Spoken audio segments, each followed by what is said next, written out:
your name? Django. Then you're exactly the one I'm looking for. Does the movie ever explain how he heard about Django in the first place? Like, who was the guy that told him the story about Django, this one slave from 4 states away who one time worked with these white dudes but then got sold and is now in Texas?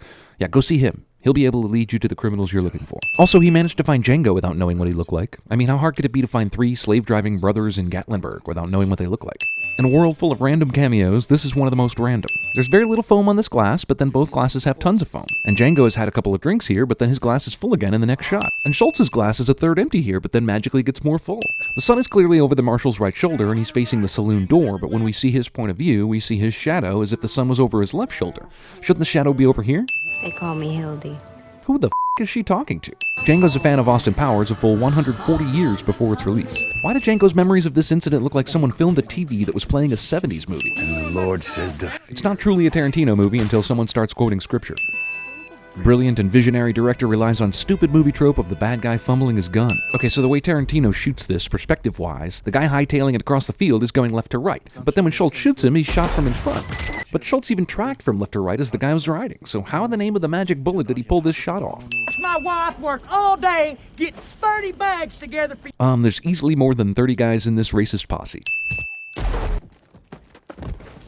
Movie explains away the fact that the slave is a cracked shot by saying it's just in his DNA. the kid's a natural. Slave auction town in Mississippi isn't the place for you to visit. Free or not, it's just too dangerous. When the snow melts, I'll take you to Greenville myself. Why doesn't he just take Django to Greenville himself right now? If he's a natural, why does he need to have a practice montage? Django's attempt to pretend like he's not going to grab this guy is terrible, but the idiot on the horse still falls for it and does nothing. This horse goes down with the rider, but then is instantly upright in the next shot.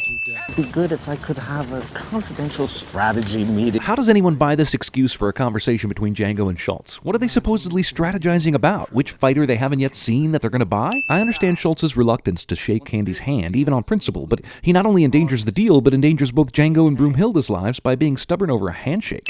Apparently no one hears this gunshot, Candy falls against the bookcase, and it takes Candy's man Butch more than 20 seconds to react. Schultz decides to apologize to Django when he should be blasting the unobservant Butch. Why is this guy turned to the side, aiming at the front door? Apparently unconcerned by the bloodthirsty Django coming right at him. Oh, for convenience, I guess, because the front door is where Django's aiming next, and now he can use this dude as a human shield. This dead guy is totally breathing.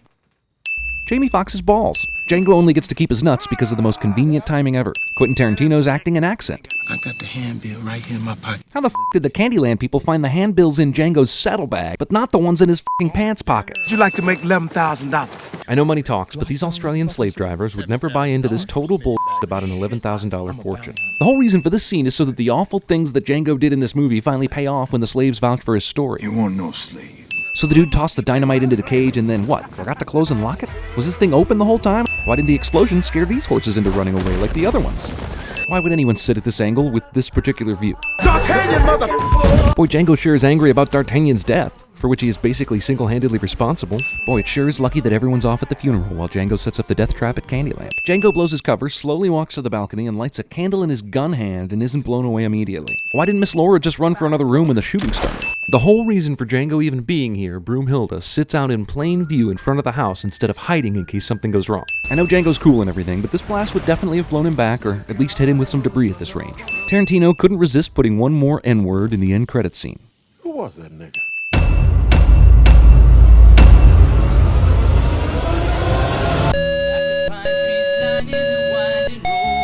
Perfect shiny white teeth on slave traders. Beer taps. This is my valet. French pronunciation of valid. Nefertiti bust. Pop-off beer caps. Straws. Cigarette holders. Them motherfuckers. The phrase motherfucker. For release. Dynamite. Alright. Belt loops.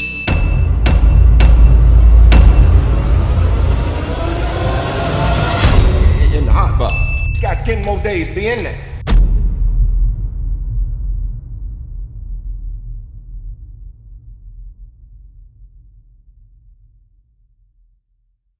How many niggas you think you see come and go, huh? 7,000? 8,000? 9,000? The number of slaves Steven has seen come and go is definitely over 9,000.